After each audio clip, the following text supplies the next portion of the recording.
Welcome back to news TV 84 break ਤੋਂ ਬਾਅਦ ਵੀ ਅਸੀਂ ਸ਼ਸ਼ੀਕਾਂਤ ਜੀ ਨਾਲ ਆਪਣੇ ਸਵਾਲਾਂ ਦਾ ਸਿਲਸਿਲਾ ਇਸੇ ਤਰ੍ਹਾਂ ਜਾਰੀ ਰੱਖਦੇ ਹਾਂ। ਜੀ ਵੀਰ ਜੀ, ਬ੍ਰੇਕ ਤੋਂ ਪਹਿਲਾਂ ਅਸੀਂ ਗੱਲ ਕਰ ਰਹੇ ਸੀ ਕਿਸ ਤਰ੍ਹਾਂ ਪੰਜਾਬ ਦੇ ਵਿੱਚ ਡਰੱਗਸ ਆ ਗਿਆ, ਕਿਸ ਤਰ੍ਹਾਂ ਸਾਡੇ ਜਵਾਨ ਨੌਜਵਾਨ ਮੁੰਡੇ ਕੁੜੀਆਂ ਇਸ ਡਰੱਗ ਵਿੱਚ ਧੱਕੇ ਜਾ ਰਹੇ ਨੇ। ਤੁਸੀਂ ਦੱਸੋ ਕਿ ਕੀ ਕਾਰਨ ਹੈ, ਕਿਉਂ ਮੁੰਡੇ ਕੁੜੀਆਂ ਡਰੱਗ ਸ਼ੁਰੂ ਕਰਦੇ, ਕੀ ਉਹ ਪੰਜਾਬ ਦੇ ਵਿੱਚ ਵਿਹਲੇ ਬੈਠੇ ਨੇ ਇਸ ਲਈ ਸ਼ੁਰੂ ਕਰਦੇ ਕਿ ਹੋਰ ਕੋਈ ਰੀਜ਼ਨ ਹੈ?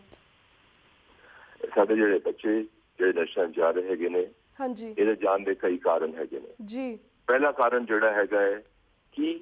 ਪੰਜਾਬ ਦੇ ਵਿੱਚ ਅੱਜ ਦੀ ਤਰੀਕ ਵਿੱਚ ਐਜੂਕੇਸ਼ਨ ਬਹੁਤ ਚੰਗੀ ਹੋ ਗਈ ਹੈਗੀ ਹੈ, ਬਹੁਤ ਹੀ ਆਸਾਨੀ ਨਾਲ ਪ੍ਰਾਪਤ ਹੁੰਦੀ ਹੈਗੀ ਹੈ। ਬੱਚਾ ਜਦੋਂ ਕਾਲਜ ਜਾਂਦਾ ਹੈਗਾ, ਉਹਨੇ ਆਪਣੀ ਇੰਜੀਨੀਅਰਿੰਗ ਕਰ ਲਈ ਤੇ ਉਹਨੇ ਆਪਣਾ MBA ਕੀਤਾ, ਜਿਹੜਾ ਵੀ ਕੁਝ ਕੀਤਾ,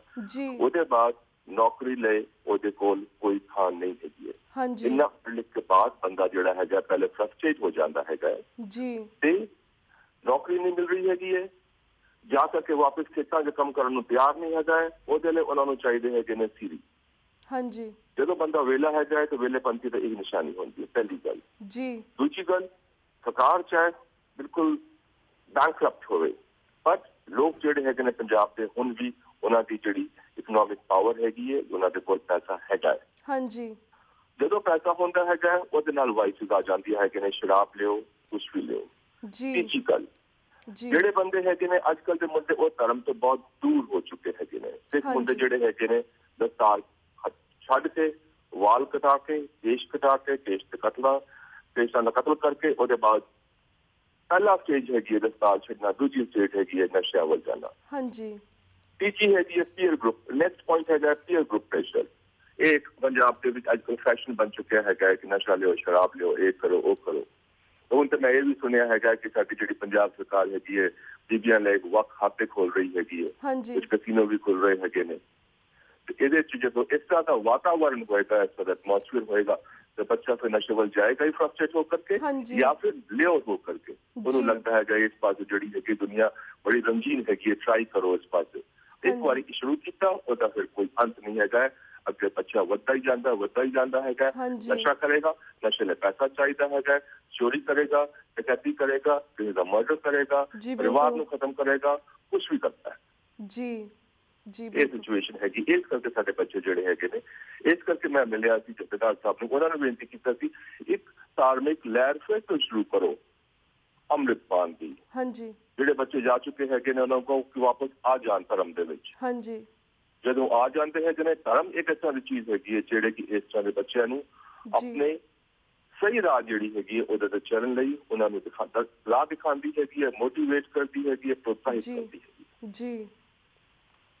ਤਾਂ ਵੀਰ ਜੀ, ਤੁਸੀਂ ਇਹ ਵੀ ਦੱਸੋ ਕਿ ਤੁਸੀਂ ਇਹ ਡਰੱਗਸ ਦੇ ਇਸ਼ੂਜ਼ ਨੂੰ ਲੈ ਕੇ ਚੱਲ ਰਹੇ ਹੋ, ਜਿਸ ਦਾ ਸੰਬੰਧ ਪੰਜਾਬ ਦੇ ਨਸ਼ਿਆਂ ਵਿੱਚ ਰੋਲ ਦੀ ਜਵਾਨੀ ਨੂੰ ਬਚਾਉਣਾ ਹੈ। ਇਸ ਵਿੱਚ ਕਿਸੇ ਧਰਮ ਜਾਂ ਰਾਜਨੀਤਿਕ ਏਜੰਡੇ ਦਾ ਕੋਈ ਥਾਂ ਨਹੀਂ ਹੈ, ਪਰ ਫਿਰ ਵੀ ਤੁਹਾਨੂੰ ਕਿਉਂ ਗੰਭੀਰਤਾ ਨਾਲ ਨਹੀਂ ਲਿਆ ਜਾ ਰਿਹਾ ਹੈ? ਇਸ ਬਾਰੇ ਸਾਰੀ ਸਿੱਖ ਸੰਗਤ ਨੂੰ ਦੱਸੋ।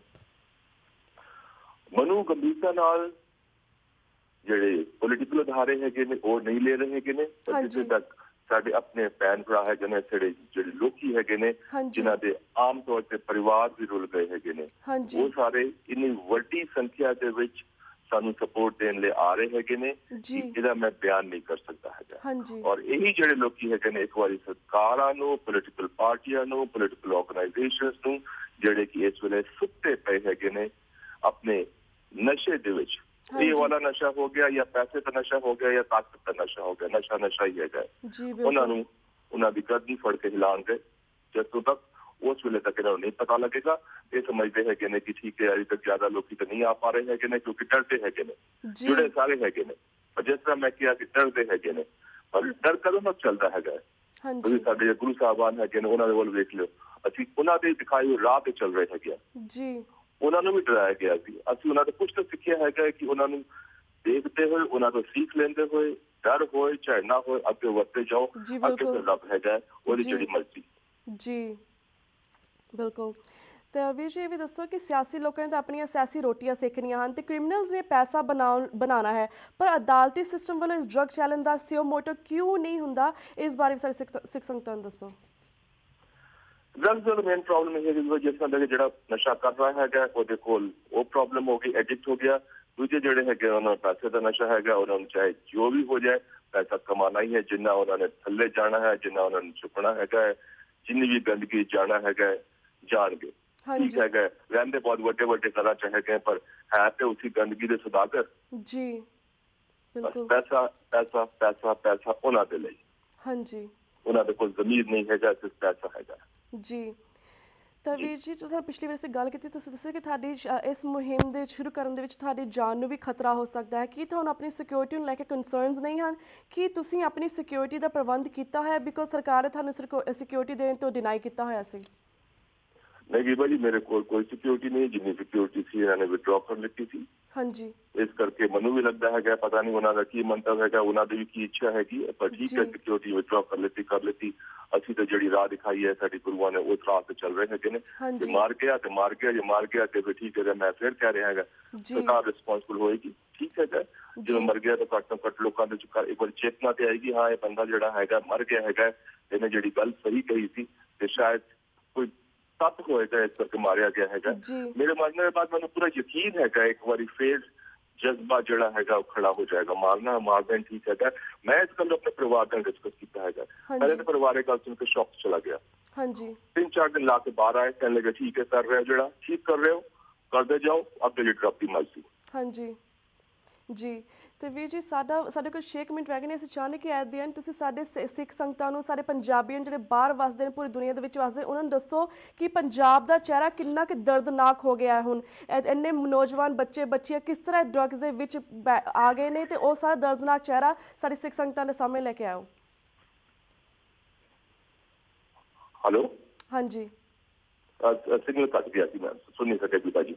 ਜੀ ਵੀਰ ਜੀ ਸਾਡੀਆਂ ਬਾਹਰਲੀਆਂ ਜਿੰਨੀਆਂ ਸਿੱਖ ਸੰਗਤਾਂ ਨੇ ਬਾਹਰਲੇ ਜਿੰਨੇ ਪੰਜਾਬੀ ਨੇ ਜੋ ਤੁਹਾਨੂੰ ਇਸ ਵੇਲੇ ਸੁਣ ਰਹੇ ਨੇ ਵੇਖ ਰਹੇ ਨੇ ਤੁਸੀਂ ਦੱਸੋ ਕਿ ਉਹਨਾਂ ਨੂੰ ਦੱਸੋ ਕਿ ਪੰਜਾਬ ਦੇ ਵਿੱਚ ਜਿਹੜਾ ਪੰਜਾਬੀ ਸਾਰੇ ਬੱਚੇ ਨੇ ਨੌਜਵਾਨ ਨੇ ਵੀਰ ਭੈਣਾਂ ਨੇ ਜਿਹੜੇ ਡਰੱਗਸ ਵਿੱਚ ਚਲੇ ਗਏ ਨੇ ਉਹਨਾਂ ਦਾ ਚਿਹਰਾ ਕਿੰਨਾ ਕਿ ਦਰਦਨਾਕ ਹੋ ਗਿਆ ਕਿਸ ਤਰ੍ਹਾਂ ਪੰਜਾਬ ਦਾ ਫਿਊਚਰ ਕੀ ਹੋਏਗਾ ਅਗਰ ਅਸੀਂ ਇਸ ਚੀਜ਼ ਤੇ ਹੁਣ ਸਟੈਪ ਨਹੀਂ ਲਵਾਂਗੇ ਤਾਂ ਬੀਬਾ ਜੀ ਪੰਜਾਬ ਦਾ ਫਿਊਚਰ ਕੀ ਹੋਏਗਾ ਮੈਂ ਤੁਹਾਨੂੰ ਦੱਸਦਾ ਹੈਗਾ ਪੰਜਾਬ ਦਾ ਫਿਊਚਰ ਇਹ ਹੋਏਗਾ ਅੱਜ ਦੇ 50 ਵਰੇ ਬਾਅਦ ਅੱਜ ਦੀ ਤਰੀਕ ਚਤੀ सीरी सदे है लेबर सदे है दूसरी स्टेटा च काम करन ले साडे घरां च साडे खेतां च अज दे 50 वरे बाद 60 वरे बाद ये होएगा कि सानू इन्हां दी लोड़ पेगी कि वो आ करके इत्थे साडे अपने परिवार जिहड़े हैगे ने उन्हां नू अगे वधाउण च मदद करन साडी नस्ल जिहड़ी हैगी है खत्म हो गई हैगी है खत्म हो जाएगी और अगले 50 वरियां च मेरे ख्याल एक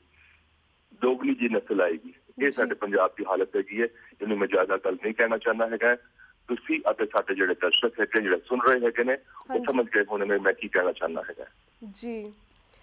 ਤੇ ਵੀਰ ਜੀ ਸਾਰੀ ਸੰਗਤਾਂ ਨੇ ਵੀ ਦੱਸੋ ਕਿ ਤੁਸੀਂ ਇੱਕ ਪਟੀਸ਼ਨ ਕੀਤੀ ਸੀ ਪੰਜਾਬ ਹਰਿਆਣਾ ਹਾਈ ਕੋਰਟ ਦੇ ਵਿੱਚ ਉਸ ਦਾ ਫਾਲੋ ਅਪ ਕੀ ਹੈ मैम बीबा जी अजे मैं कोई पटीशन ਇਹਦੇ ਚ ਨਹੀਂ ਕੀਤੀ ਹੈਗੀ ਹੈ ਇਹ ਜ਼ਰੂਰ ਹੈਗਾ ਕਿ ਜਿਹੜਾ ਪੰਜਾਬ ਹਰਿਆਣਾ ਹਾਈ ਕੋਰਟ ਹੈ ਜਨ ਉਹਨਾਂ ਦੇ ਵੱਲੋਂ ਆਇਆ ਸੀ ਕਿ ਕੁਝ ਕੇਸਿਸ ਜਿਹੜੇ ਹੈਗੇ ਨੇ ਡਰੱਗ ਦੇ ਬਾਰੇ ਉਹਦੇ ਚ ਸਟੇਟਸ ਰਿਪੋਰਟ ਉਹਨਾਂ ਨੂੰ ਦੇਣ ਕੋਰਟ ਦੇ ਵਿੱਚ ਜਿਹੜੀ ਉਹਨਾਂ ਦੀ ਮਦਦ ਕਰ ਸਕਦੇ ਹੈਗੇ ਨੇ ਮਦਦ ਕੀਤੀ ਜਾਵੇ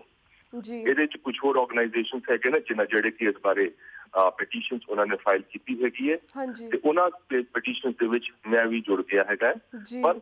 ਅੱਜ ਉਹਦੀ ਹੀਅਰਿੰਗ ਵਗੈਰਾ ਜਿਹੜੀ ਹੋਣੀ ਹੈਗੀ ਹੈ ਉਹ ਹੋਣੀ ਹੈਗੀ ਹੈ ਜੇ ਇਸ ਪਾਸੇ ਨਹੀਂ ਮਿਲਦਾ ਹੈਗਾ ਅਸੀਂ ਕੋਈ ਵੀ ਰਾਹ ਨਹੀਂ ਛੱਡਣੀ ਹੈਗੀ ਹੈ ਚਾਹੇ जनचेतना की गल हैगी है चाहे अवेयरनेस क्रिएट करन दी हैगी है चाहे नॉन कोऑपरेशन दी हैगी है चाहे सड़कों ते उतरन दी हैगी है या कोर्टां दी मदद लेन लई कोर्टां नूं भी पता हैगा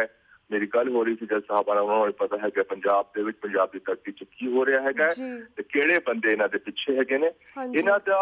100% जानकारी नहीं लेकिन इंडिकेशन उन्हां नूं भी हैगा कौन बंदे दे पिछे हैगे ने वो बैठे हुए एक मूक च एक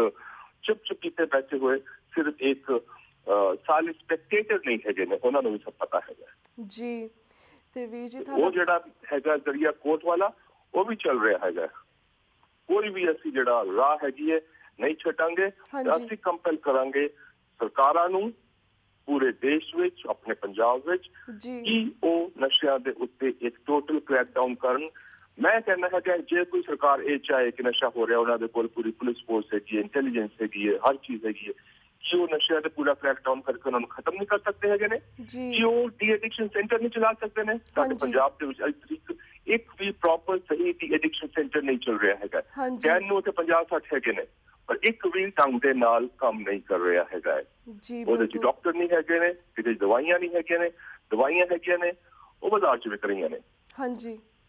ਉਸ ਤਰ੍ਹਾਂ ਦੇ ਨਸ਼ੇ, ਕੈਮੀਕਲ ਨਸ਼ੇ, ਹਰ ਤਰੀਕੇ ਦੇ ਨਸ਼ੇ ਮਿਲ ਰਹੇ ਹੈਗੇ ਨੇ ਜੀ। ਇਹਦੇ ਵਿੱਚ ਉਹੀ ਹੈਗਾ ਕਿ ਟੋਟਲ ਲੈਕ ਹੈਗਾ ਇੱਛਾ ਦਾ, ਵਿਲ ਦਾ। ਤੇ ਜਿਹੜੇ ਵੀ ਸਾਡੇ ਕੋਲ ਤਰੀਕੇ ਆਉਂਦੇ ਹੈਗੇ ਨੇ, ਚਾਹੇ ਇਹ ਹੈਗਾ, ਚਾਹੇ ਜੁਡੀਸ਼ੀਅਲ ਰਿਕੋਰਸ ਹੈਗਾ, ਅਸੀਂ ਕੋਈ ਵੀ ਤਰੀਕਾ ਨਹੀਂ ਛੱਡਾਂਗੇ। ਹਾਂਜੀ, ਬਿਲਕੁਲ। ਤੇ ਵੀਰ ਜੀ ਤੁਹਾਡਾ ਬਹੁਤ ਬਹੁਤ ਸ਼ੁਕਰੀਆ ਕਿ ਤੁਸੀਂ ਸਾਡੇ ਸਿੱਖ ਸੰਗਤਾਂ ਦੇ ਰੂਬਰੂ ਹੋਏ ਤੇ ਸਾਨੂੰ ਪੰਜਾਬ ਦਾ ਚਿਹਰਾ ਦਿਖਾਇਆ ਫਿਊਚਰ ਦਾ, ਕਿ ਕਿਸ ਤਰ੍ਹਾਂ ਹੋ ਸਕਦਾ ਕਿ ਇਸ ਚੀਜ਼ ਤੇ ਅਸੀਂ ਹੁਣ ਕਾਬੂ ਨਾ ਪਾਇਆ। ਤੇ ਵੀਰ ਜੀ ਅਸੀਂ ਚਾਹੁੰਦੇ ਕਿ ਸ਼ਾਇਦ ਤੁਹਾਨੂੰ ਸੁਣ ਕੇ ਸਾਰੀਆਂ ਸਿੱਖ ਸੰਗਤਾਂ ਜਾਂ ਪੰਜਾਬੀ ਜਿਹਨੇ ਪੰਜਾਬ ਦੇ ਵਿੱਚ ਵਸਦੇ ਉਹਨਾਂ ਦੀ ਅੱਖਾਂ ਖੁੱਲ੍ਹਣ ਤੇ ਸ਼ਾਇਦ ਤੁਹਾਡੇ ਨਾਲ ਜੁੜਨ, ਤੁਹਾਡੀ ਸੰਸਥਾ ਦੇ ਨਾਲ ਜੁੜਨ ਤੇ ਤੁਹਾਡੀ ਮਦਦ ਕਰਨ। ਤੇ ਵੀਰ ਜੀ ਇਸ ਸੰਬੰਧੀ ਤੁਸੀਂ ਇਹ ਵੀ ਦੱਸੋ ਕਿ ਸਾਡੀਆਂ ਜਿਹੜੀਆਂ ਬਾਹਰਲੀਆਂ ਸੰਗਤਾਂ ਨੇ ਉਹ ਤੁਹਾਡੀ ਕਿਸ ਤਰ੍ਹਾਂ ਮਦਦ ਕਰ ਸਕਦੀਆਂ? ਜਿਸ ਤਰ੍ਹਾਂ ਮੈਂ ਕਿਹਾ ਹੈਗਾ ਬੀਬਾ ਜੀ, ਉਸ ਮਦਦ ਕਰ ਸਕਦੇ हैं ਜਿਹੜੀ ਮਦਦ ਮੈਨੂੰ ਚਾਹੀਦੀ ਹੈ। ਉਹਨਾਂ ਦੇ ਕੋਲ ਮੈਨੂੰ ਦੋ ਮਦਦ ਚਾਹੀਦੀਆਂ ਨੇ। ਇੱਕ ਤਾਂ ਪੰਜਾਬ ਤੋਂ ਜੇ ਕੋਈ ਮਿਨਿਸਟਰ ਆਏ, ਕੋਈ ਪੋਲੀਟੀਸ਼ੀਅਨ ਆਏ, ਕੋਈ ਅਫਸਰ ਆਏ, ਉਹਦੀ ਖਾਤਰਦਾਰੀ ਨਾ ਕਰਨ, ਉਹਨੂੰ ਪੁੱਛਣ ਖਾਤਰਦਾਰੀ ਕਰਨ ਤੋਂ ਪਹਿਲਾਂ ਕਿ ਤੂੰ ਪੰਜਾਬ ਦੇ ਵਿੱਚ ਨਸ਼ੇ ਨੂੰ ਰੋਕਣ ਲਈ ਕੀ ਕੀਤਾ ਹੈ। ਜੀ ਬਿਲਕੁਲ। ਦੂਜਾ, ਉਹਨਾਂ ਦੀ ਫੈਮਿਲੀ ਜਿਹੜੇ ਇੱਥੇ ਹੈਗੇ ਨੇ, ਮਿੱਤਰ ਜਿਹੜੇ ਹੈਗੇ ਨੇ, ਉਹਨਾਂ ਨੂੰ ਕਹਿਣ ਆਪ ਜਾ ਕਰਕੇ ਵੇਖਣ ਕਿ ਕਿੰਨਾ ਮਾੜਾ ਹਾਲ ਹੈਗਾ, ਇੱਕ ਵਾਰੀ ਅੱਖਾਂ ਖੋਲ ਕੇ ਵੇਖਣ ਤੇ ਜਿੱਥੇ ਵੀ ਹੈਗੇ ਨੇ ਉੱਥੇ ਅਵੇਅਰਨੈਸ ਕ੍ਰੀਏਟ ਕਰਨ ਦੀ ਕੋਸ਼ਿਸ਼ ਕਰਨ। ਇੰਨਾ ਹੀ ਮੈਂ ਕਹਿਣਾ ਚਾਹੁੰਦਾ ਹੈਗਾ। ਹਾਂਜੀ ਬਿਲਕੁਲ। ਤੇ ਅਸੀਂ ਚਾਹਾਂਗੇ ਸਿੱਖ ਸੰਗਤਾਂ ਤੁਹਾਨੂੰ ਇਸ ਵੇਲੇ ਸੁਣਨ ਤੇ ਇਸ ਚੀਜ਼ ਦੇ ਉੱਪਰ ਉਹ ਪੂਰਾ ਉਦੇਸ਼ ਕਰਨ। ਤੇ ਵੀਰ ਜੀ ਮੈਂ ਤੁਹਾਡੇ ਕੋਲ ਇਸ ਵੇਲੇ ਇਜਾਜ਼ਤ ਲੈਣੀ ਹੈ ਬਿਕੋਜ਼ ਸਾਡਾ ਵਕਤ ਸਮਾਪਤੀ ਵੱਲ ਜਾ ਰਿਹਾ। ਅਸੀਂ ਵਕਤ ਤੁਹਾਨੂੰ ਫਿਰ ਤੋਂ ਸਿੱਖ ਸੰਗਤਾਂ ਦੇ ਰੂਬਰੂ ਕਰਾਵਾਂਗੇ, ਪਰ ਤਦ ਤੱਕ ਲਈ ਸਤਿ ਸ਼੍ਰੀ ਅਕਾਲ। ਸਤਿ ਸ਼੍ਰੀ ਅਕਾਲ। ਸਤਿ ਸ਼੍ਰੀ ਅਕਾਲ। ਤੇ ਵੀਰ ਜੀ ਮੈਂ ਤੁਹਾਡੇ ਕੋਲ ਇਜਾਜ਼ਤ ਲੈਣੀ ਹੈ। ਕੱਲ੍ਹ ਨੂੰ ਮਿਲਾਂਗੇ ਸੇਮ ਟਾਈਮ ਸੇਮ ਸ਼ੋਅ ਤੇ। ਤਦ ਤੱਕ ਲਈ ਵਾਹਿਗੁਰੂ ਜੀ ਕਾ ਖਾਲਸਾ, ਵਾਹਿਗੁਰੂ ਜੀ ਕੀ ਫਤਿਹ।